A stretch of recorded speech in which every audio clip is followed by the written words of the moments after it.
Assalamualaikum warahmatullahi wabarakatuh.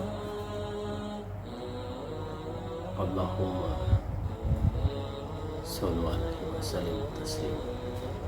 Alhamdulillah wassalatu wassalamu ala rasulillah sayyidina wa maulana Muhammadin abdillah. Amma ba'du. Puji syukur kehadirat Allah Subhanahu wa taala yang telah memberikan kesempatan pada hari ini.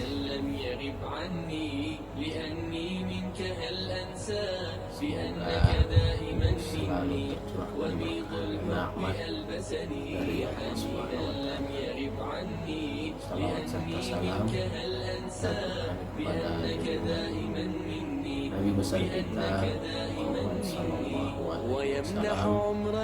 Semoga ilmu dan syafaatnya bisa sampai kepada kita. ويمنح عمرنا دفئا أب بشعوره يغني وأم قلبها جنة وقلب باذخ الحزن أضم النور حين مرايا الضوء تغسلني ذلي قلبان من شغل بشيء آخر عني بشيء آخر عني وميض الحب ألبسني sudah jarang yang membawakannya.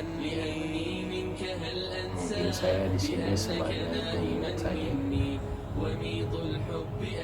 bagaimana terjadinya proses penciptaan manusia. Di sini saya sudah menulis sedikit dan banyak saya merangkum dari tulisan para guru-guru yang terdahulu beserta juga saya lampirkan di sini, saya tuliskan dengan ayat dan hadis. Asal permulaan penciptaan manusia ini sudah jarang sekali diceritakan, apalagi dibahas dalam kajian-kajian pertemuan-pertemuan keagamaan, dalam majelis-majelis sudah jarang sekali diangkat ini. Asal penciptaan manusia. Sini saya bacakan.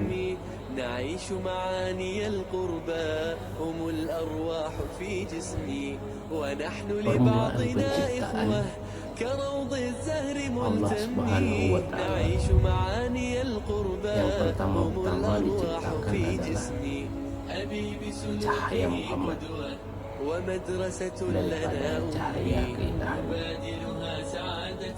Di dalam hadis qudsi juga dia berfirman, aku ciptakan roh Muhammad daripada cahaya wajahku. Dalam hadis qudsi ini dinyatakan juga oleh Nabi Muhammad dengan sabdanya, mula-mula Allah ciptakan rohku pada permulaan diciptakannya sebagai roh suci. Kemudian mula-mula Allah ciptakan kalam. Mula-mula Allah ciptakan akal. Hadis qudsi. Ini sabda Rasulullah. Apa yang dimaksudkan sebagai penciptaan permulaan? Itu ialah ciptaan hakikat kepada Nabi Muhammad SAW. Kebenaran tentang Muhammad yang tersembunyi. Sekali lagi saya bacakan. Apa yang dimaksudkan sebagai ciptaan permulaan itu ialah ciptaan hakikat kepada Nabi Muhammad SAW. Kebenaran tentang Muhammad yang tersembunyi. Dia juga diberi nama yang indah-indah. Dia dinamakan Nur cahaya suci, karena dia dipersucikan dari kegelapan yang tersembunyi di bawah sifat Jalal Allah. Dan Allah berfirman yang artinya, sesungguhnya telah datang kepada kamu dari Allah cahaya dan kitab menerangkan. Surat Al-Maidah ayat 15. Nah, di sini dijelaskan kenapa dia dinamakan akal.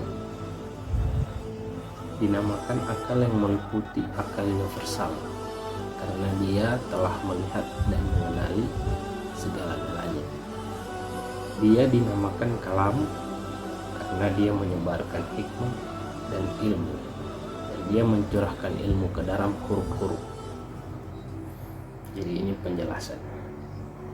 Kemudian lanjut, Roh Muhammad adalah zat atau hakikat kepada segala kejadian, permulaan dan kenyataan alam maya.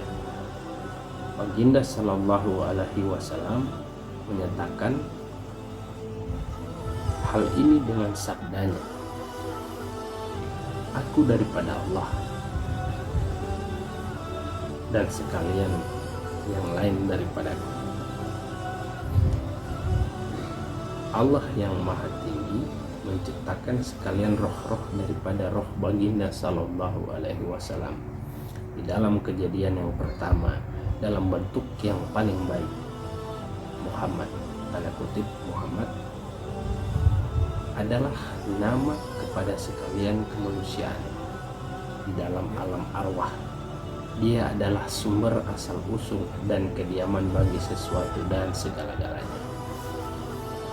Kalau ada yang belum tangkap sampai di sini, saya bacakan kembali. Roh Muhammad adalah zat atau hakikat kepada segala kejadian, permulaan dan kenyataan alam maya.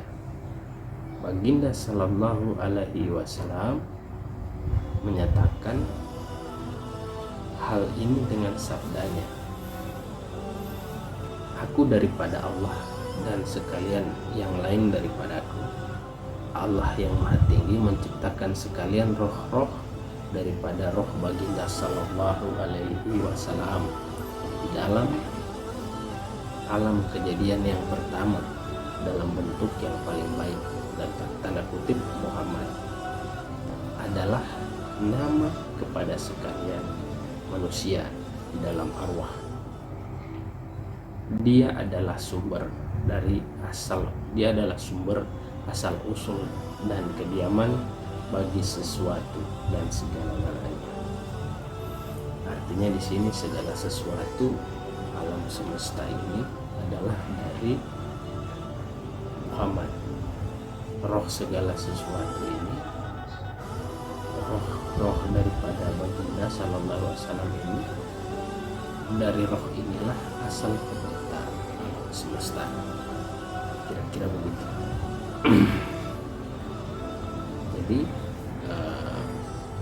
diciptakanlah roh Muhammad. Nah, dari roh Muhammad ini kemudian diciptakan alam semesta.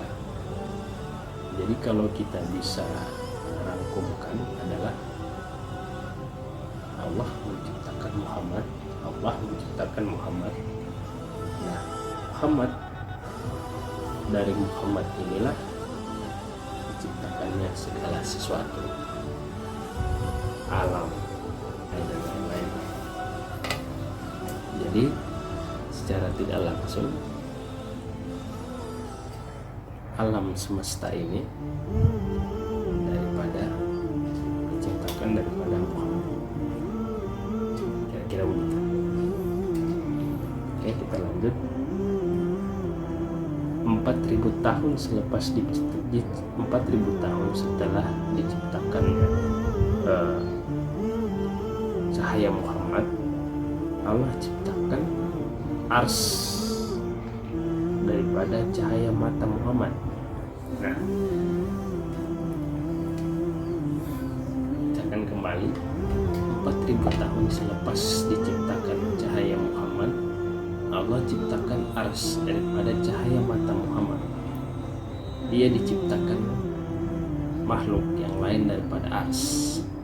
Kemudian dia hentarkan roh-roh turun kepada peringkat penciptaan yang paling rendah, kepada alam kebendaan, alam jirim dan badan.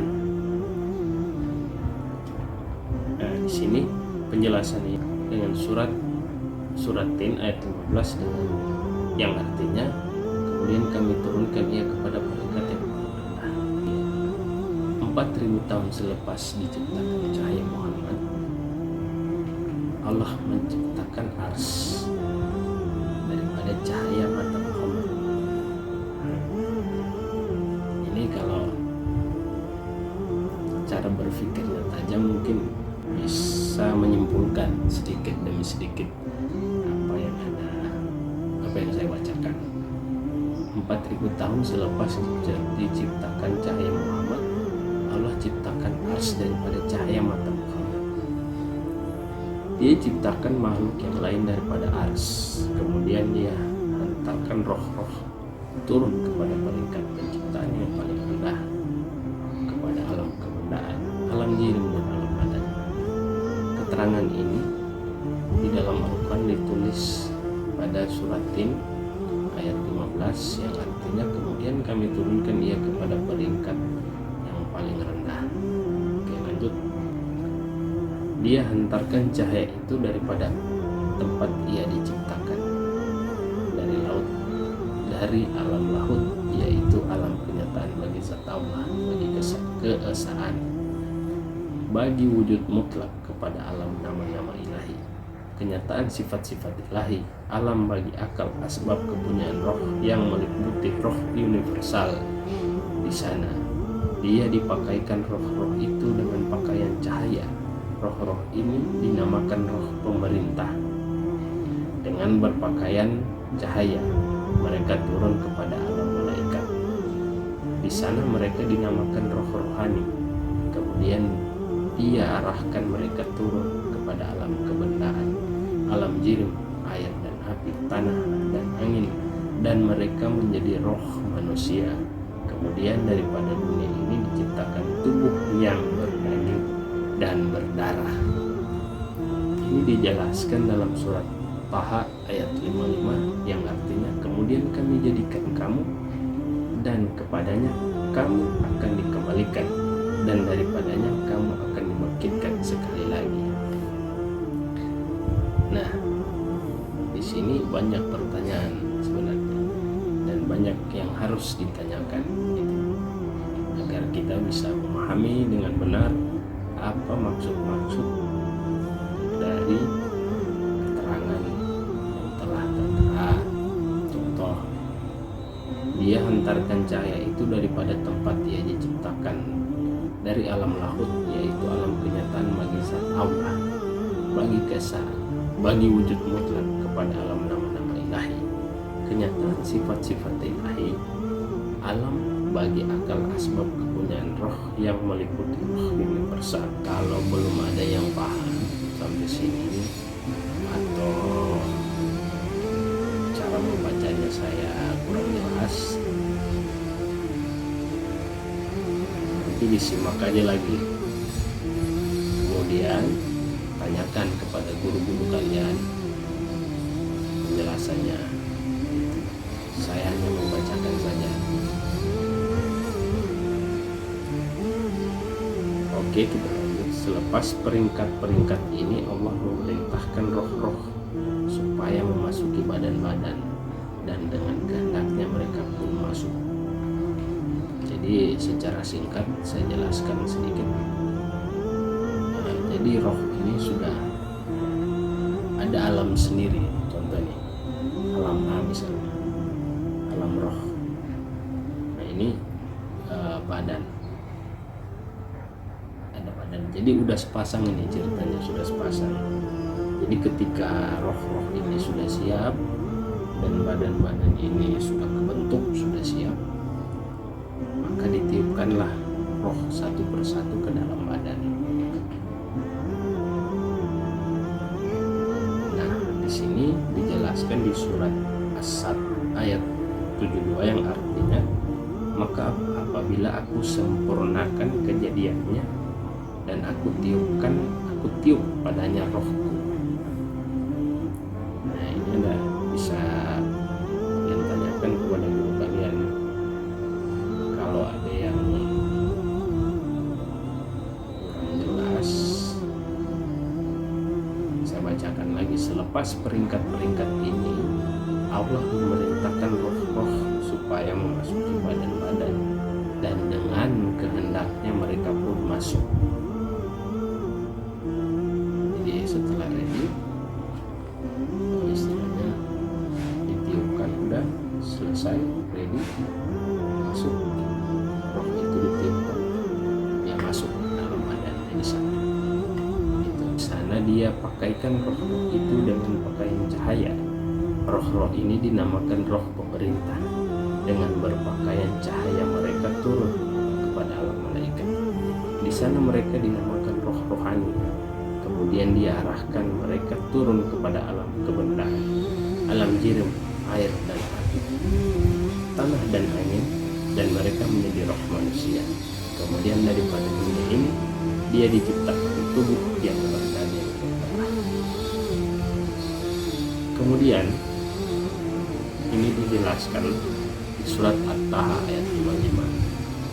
Artinya, kemudian kami jadikan kamu dan kepadanya kamu akan dikembalikan, dan daripada kamu akan dibangkitkan sekali lagi.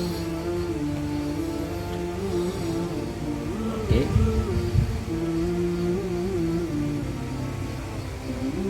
Lanjut ya.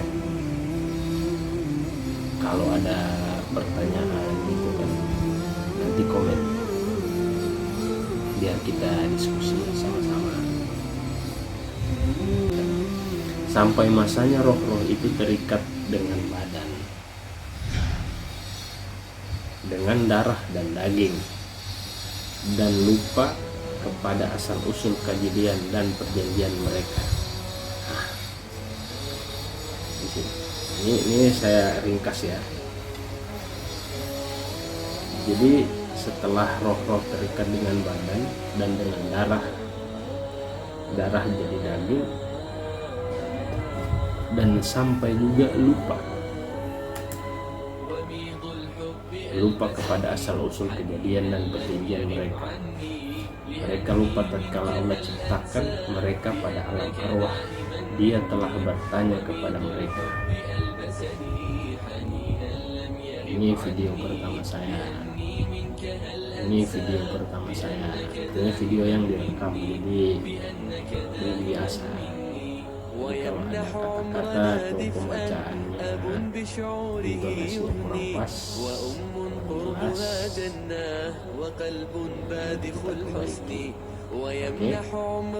ramai rasul-rasul telah datang di dunia.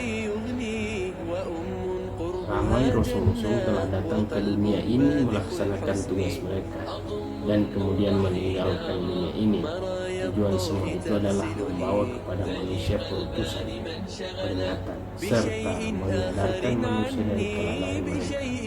Tetapi mereka yang mengingatinya, yang kembali kepadanya, manusia yang ingin kembali kepada asal-usul mereka, semakin berkurang dan terus berkurang di tengah zaman. Jadi banyak kan rasul-rasul datang di dunia ini hanya untuk menyelesaikan tugas.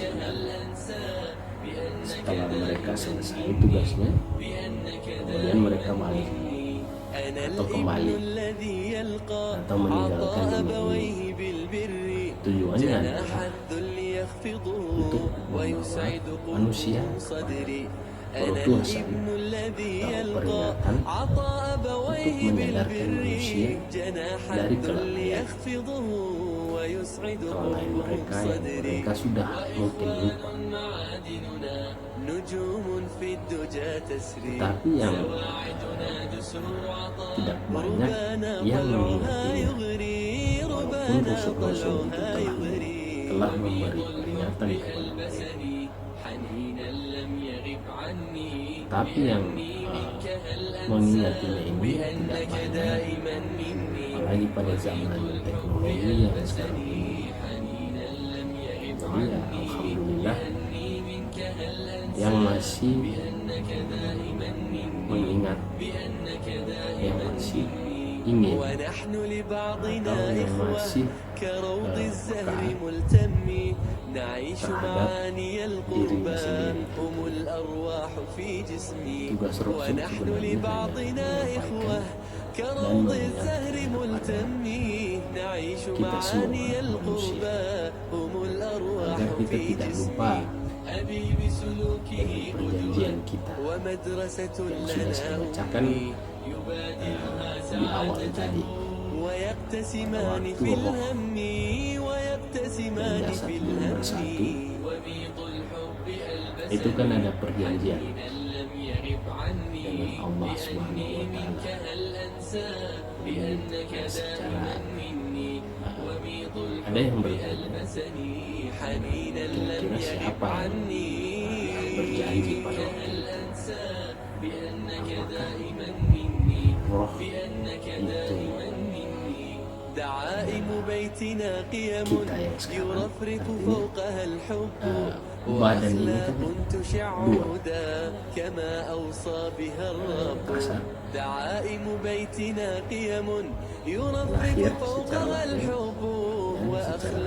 secara lahir dan secara batin. Ini kan yang terlihat, nah yang tidak terlihat itu roh. Banyak pertanyaan yang masuk atau yang sering diskusi,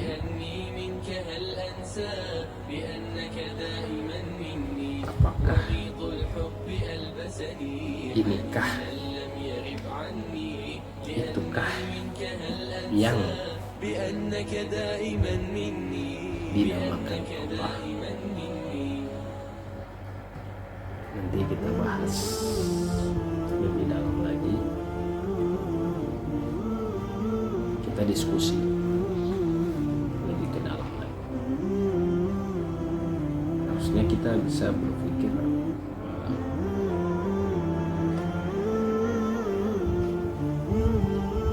apakah yang lebih tinggi, yang lebih perlu, atau yang lebih penting itu adalah roh apa jasad, kan gitu. Manakah yang derajatnya lebih tinggi, roh apa jasad? Itu harus kita diskusikan bersama. Oke, lanjut.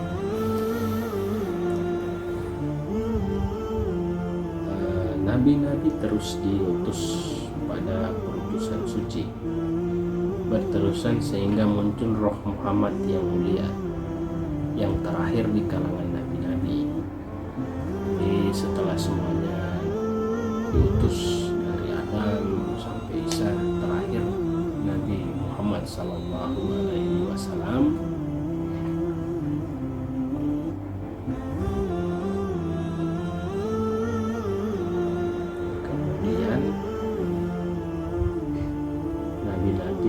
Terus diutus dan perutusan suci berterusan sehingga muncul roh Muhammad yang mulia. Jadi di sini roh Muhammad yang mulia, yang terakhir di kalangan nabi-nabi, yang menyelamatkan manusia daripada kehancuran dan kelalaian. Allah yang Maha Tinggi mengutuskannya untuk membuka mata manusia, yaitu membuka mata hati yang ketiduran. Tujuannya ialah mengejutkan manusia dari kelalaian dan ketidaksadaran, dan untuk menyatukan mereka dengan keindahan abadi.